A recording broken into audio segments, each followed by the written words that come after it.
biggest point spread of the year so far comes to us this week in Western New York when the Buffalo Bills host the Houston Texans as 16.5-point favorites with an over-under of 47. Hey, it's Femi Abebefe from VSiN, the sports betting network. What's crazy is that this line was as high as 17.5 at open, but respected bettors quickly gobbled that number up, driving it down to 16.5 at DraftKings. Now, typically when you see a line this high, it's because of one of two things, either a quarterback injury or we're dealing with an all-time bad team. Well, in this case, we're dealing with a little bit of both when it comes to the Houston Texans. Rookie quarterback Davis Mills will make his second NFL start with veteran Tyrod Taylor still on injured reserve. The Texans took it on the chin pretty good last Thursday night in a 24-9 loss to the Carolina Panthers. Houston is plus 450 at DraftKings to have the fewest wins this regular season, only behind the Jaguars, Jets, and Lions. It's a much different song for the Bills, who have Super Bowl aspirations in 2021.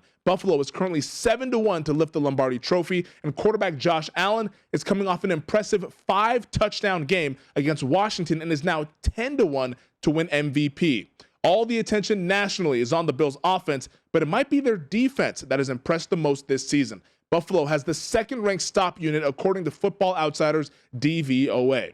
At DraftKings, 56% of the tickets are on Houston, but 73% of the money is backing Buffalo. Head to vsin.com to track up-to-the-minute line moves, betting splits, and trends to help you become a better bettor.